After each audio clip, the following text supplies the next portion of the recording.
देवता और दैत्यों ने मिलकर अमृत के लिए समुद्र मंथन किया और अमृत निकला भी, किंतु भगवान नारायण के कृपा पात्र होने से केवल देवता ही अमृत पान कर सके। दैत्य चले गए, उन्हें परिश्रम ही हाथ लगा। परिणाम तो देवासुर संग्राम होना ही था।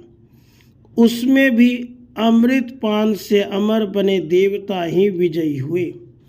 दैत्यराज बलि तो युद्ध में मारे ही गए थे, किंतु आचार्य शुक्र ने बलि तथा युद्ध में मरे अन्य देवताओं को भी अपनी संजीवनी विद्या से जीवित कर लिया।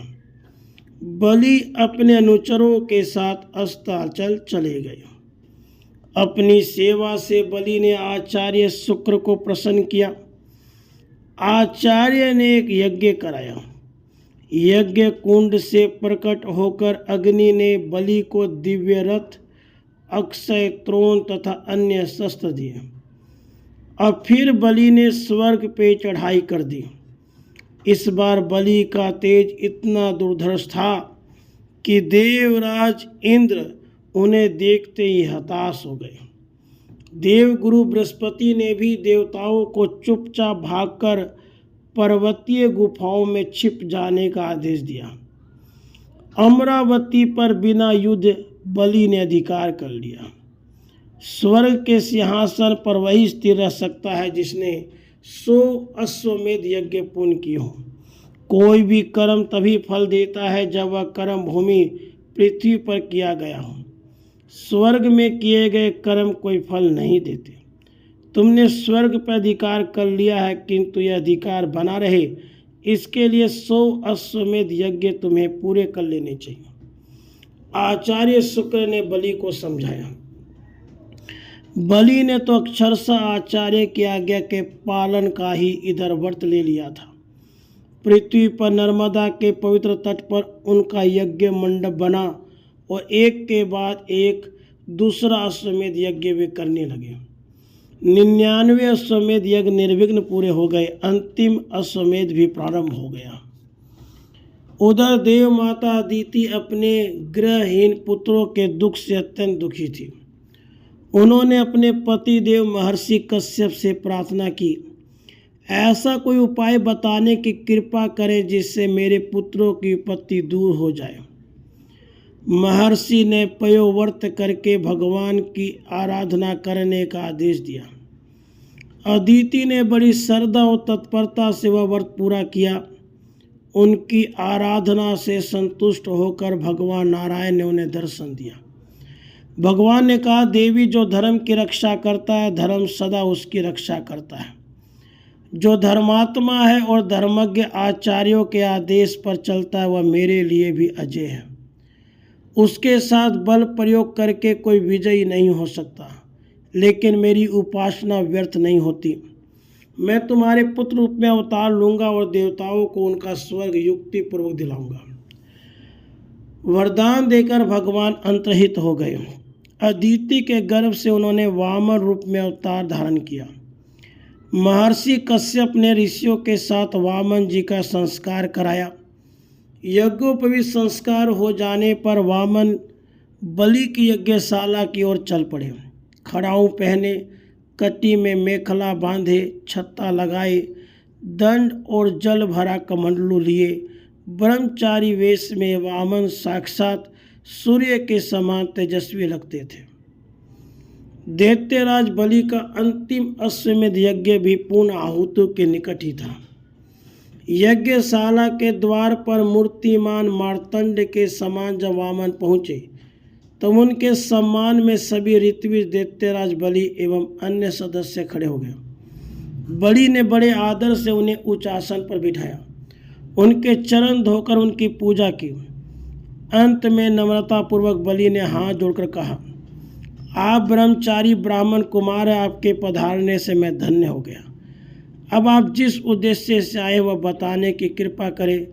जो कुछ आप मांगना चाहें मांग लें। भगवान वामन ने दैत्य कुल के औदार्य की प्रशंसा की, दानवीरों की चर्चा की और बलि की दानशीलता की भी प्रशंसा की। इतना करके उन्होंने कहा, मुझे अपने पैरों से 3 पद भूमि चाहिए। बलि हंस पड़े और बोले, विप्र कुमार, आप विद्वान हैं किंतु है तो बालक ही। अरे भूमि ही मांगनी है तो इतनी भूमि तो मांग लो जिससे तुम्हारी आजीविका चल जाए, परंतु जिसे तीनों लोग चाहिए वह आजीविका मात्र के लिए भूमि क्यों ले। बड़ी गंभीरता से वामन बोले, राजन, तृष्णा बहुत बुरी होती है। यदि मैं 3 पद भूमि से संतुष्ट न हूँ तो तृष्णा तो राज्य चाहेगी, फिर राज्य की कामना बढ़कर पूरा भूमंडल की मांग करेगी। और आप जानते ही हैं कि तृष्णा की तृप्ति तो आपका त्रिलोकी का राज्य पाकर भी नहीं होती। तृष्णा जागृत करके आपने कुछ अच्छा नहीं किया। मुझे तो आप मेरे पैरों से नपी 3 पद भूमि दे दें, मेरे लिए इतना ही बहुत है। अच्छी बात, जैसे आप प्रसन्न रहे। बलि ने हंसकर संकल्प करने के लिए पत्नी से जलपात्र मांगा, परंतु इतने में शुक्राचार्य वामन जी को पहचान गए थे। उन्होंने अपने शिष्य को डांटा, मूर्ख, क्या करने जा रहा है? ये नन्हे से ब्राह्मण कुमार नहीं है। इस वेश में तेरे सामने ये साक्षात माया में विष्णु खड़े हैं। ये अपने एक पद में भूलोक, दूसरे में स्वर्ग आदि लोग नाप लेंगे, तीसरा पद रखने का स्थान छोड़ेंगे ही नहीं।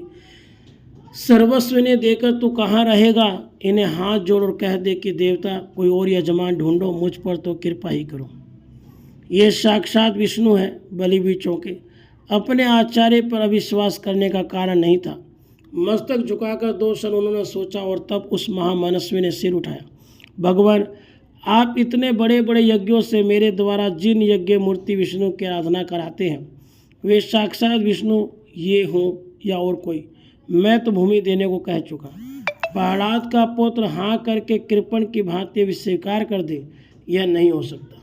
मेरा कुछ भी हो जाए, द्वार पर आए ब्राह्मण को मैं शक्ति रहित विमुख नहीं करूँगा। शुक्राचार्य को क्रोध आ गया। उन्होंने रोषपूर्वक कहा, तू मेरी बात नहीं मानता, अपने को बड़ा धर्मात्मा और पंडित समझता है, इससे तेरा वैभव तत्काल नष्ट हो जाएगा।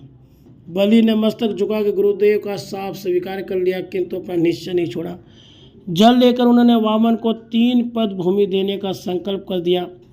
भूमि दान लेते ही वामन भगवान ने विराट रूप धारण कर लिया। एक पद में पूरी भूमि उन्होंने नाप ली और दूसरा पद उठाया तो उनके अंगुष्ठ का नख ब्रह्मांड वर्ण को भेद कर बाहर चला गया। अब भगवान ने बलि से कहा, तू बड़ा दानवीर बनता था, मुझे तूने 3 पद भूमि दी है, 2 पद में ही तेरा त्रिलोकी का राज्य पूरा हो गया। अब तीसरे पद को रखने का स्थान बता। बलि ने मस्तक झुकाकर कहा, संपत्ति से संपत्ति का स्वामी बड़ा होता है। आप तीसरा पद मेरे मस्तक पर रखें और अपना दान पूर्णता ले लें। भगवान ने तीसरा पद बलि के मस्तक पर रखकर उन्हें धन्य कर दिया। इंद्र को स्वर्ग प्राप्त हुआ। स्वयं वामन भगवान उपेंद्र बने इंद्र की रक्षा के लिए, किंतु बलि को तो उन्होंने अपने आप को ही दे दिया। स्वर्ग से भी अधिक ऐश्वर्य में सूतल लोक प्रभु ने बलि को निवास के लिए दिया। अगले मनवंतर में बलि इंद्र बनेंगे, यह आश्वासन दिया। इससे भी आगे वरदान दिया कि वे अखिलेश्वर स्वयं हाथ में गदा लिए सदा सूतल में बलि के द्वार पर उपस्थित रहेंगे। इस प्रकार चले जाकर भी बलि विजयी रहे और दया में प्रभु उनके द्वारपाल बने। राधे कृष्ण।